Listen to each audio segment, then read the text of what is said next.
Make America Great Again. Hey, hi guys, welcome to another podcast.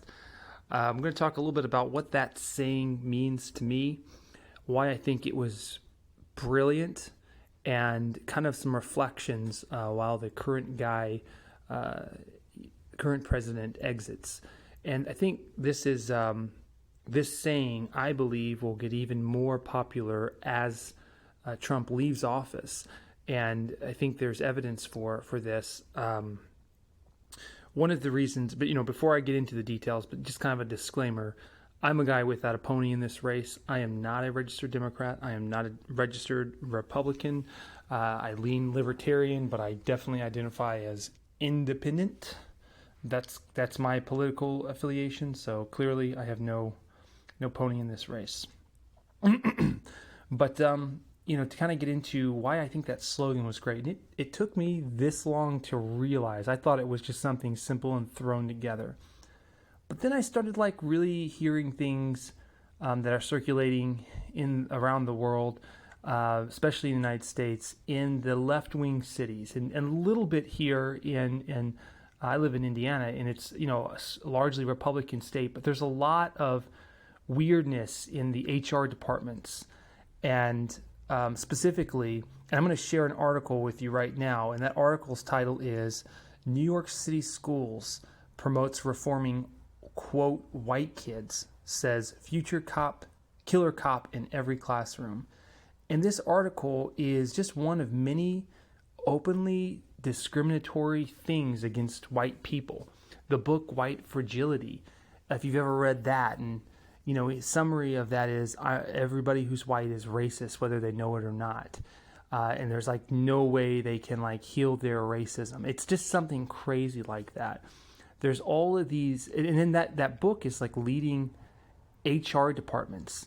Everywhere, I see those riots on television, I see them yelling at, white people, racist white things to white people. It could be black people yelling at white people, could be, white people yelling at white people, but there's so much discriminatory things, and it's becoming fashionable to say that white people are privileged, and I just don't think it's that black and white, pun intended.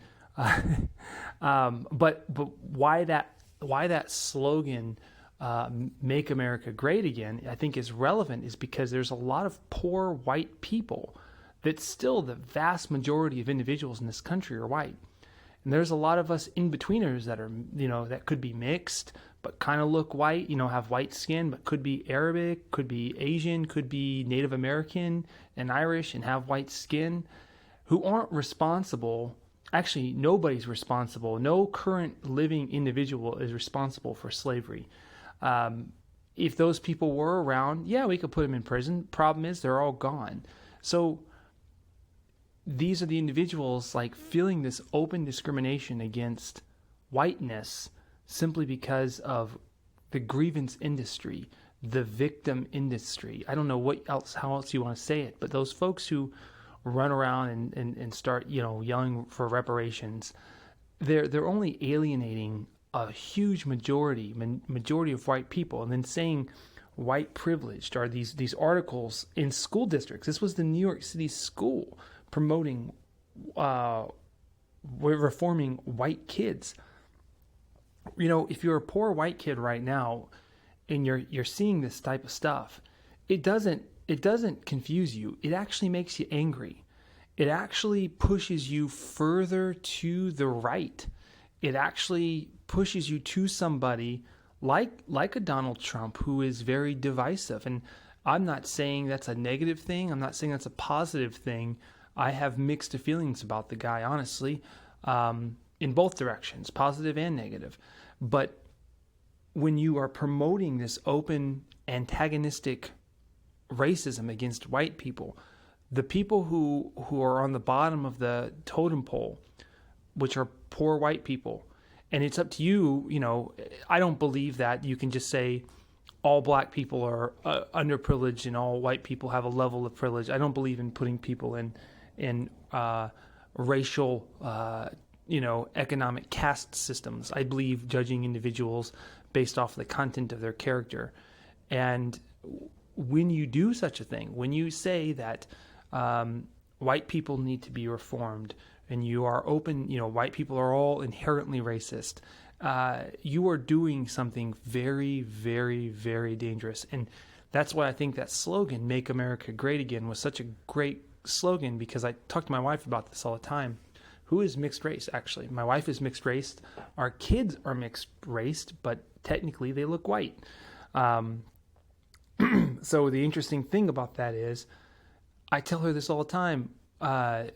Whenever she showed me one time a company that she works for is posting like this HR memo that talks about racial justice, racial, and they name it like all these positive things like racial justice, but it's just saying that it's all these people saying that they're discriminated by white people or offended by white people. And like one of the questions is just so like, it's just so, I don't know how to say it. Are you offended by a dominance of white people in the workplace? Something crazy like that. I remember I don't remember the exact words.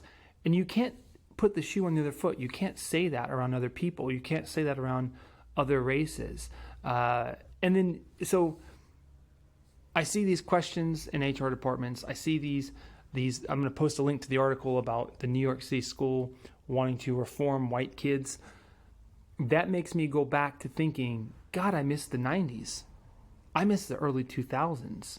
There wasn't this open discrimination against people who just so happen to have white skin.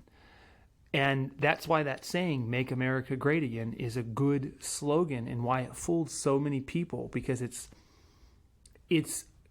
purposely ambiguous. You could have thought, maybe that means make things in America again. And you look at all these hollowed out rusty factories in the Rust Belt. Oh, Make America Great Again means those jobs are coming back.